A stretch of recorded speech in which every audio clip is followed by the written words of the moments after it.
Donald ট্রাম্পের সঙ্গে জেলেনস্কির বৈঠক ভেস্তে যাওয়ায় রাশিয়া ইউক্রেন যুদ্ধ থেকে যুক্তরাষ্ট্রকে সরিয়ে নেওয়ার ইঙ্গিত দিলেন মার্কিন প্রেসিডেন্ট। জানিয়ে এরই মধ্যে আন্তর্জাতিক মহলে চলছে আলোচনা। তবে এই বিবাদ ন্যাটোর জন্য বড় সংকটের ইঙ্গিত বলে ধারণা বিশ্লেষকদের। কূটনৈতিক বৈঠকে বাকবিতণ্ডে জড়িয়ে নজির গড়লেন মার্কিন প্রেসিডেন্ট ডোনাল্ড ট্রাম্প ও ইউক্রেনের প্রেসিডেন্ট ভলোদিমির জেলেনস্কি।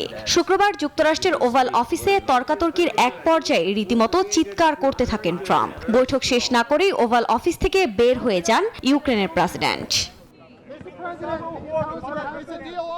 এর পরপরই সামাজিক যোগাযোগ মাধ্যম ট্রুথ সোশ্যালে এক পোস্টে রাশিয়া ইউক্রেন যুদ্ধ থেকে যুক্তরাষ্ট্রকে সরিয়ে নেওয়ার ইঙ্গিত দেন মার্কিন প্রেসিডেন্ট। যা নিয়ে রীতিমতো আন্তর্জাতিক মহলে চলছে আলোচনা।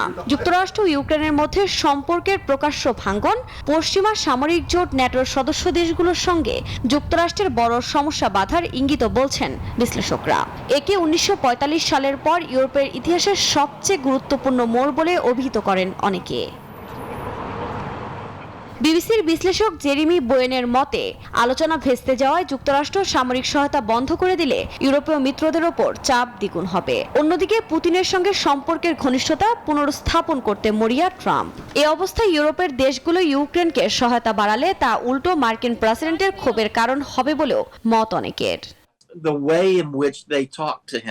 আমার মনে হয় ওভাল অফিসে তারা যেভাবে কথা বলছে এতে অনেকেই বিচলিত। এই আচরণ আসলেই লজ্জার। তবে এর মধ্য দিয়ে রাশিয়া ইউক্রেনে হামলার মাত্রা বাড়বে, আমার এমনটাই মনে হচ্ছে।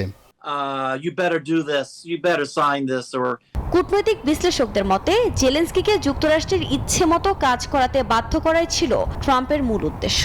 আর ইউক্রেনের প্রেসিডেন্টকে দোষারোপ করতেই মার্কিন প্রেসিডেন্ট এ কৌশল অবলম্বন করছে বলেও মত অনেকের। আফরিন মৌ, নিউজ 24।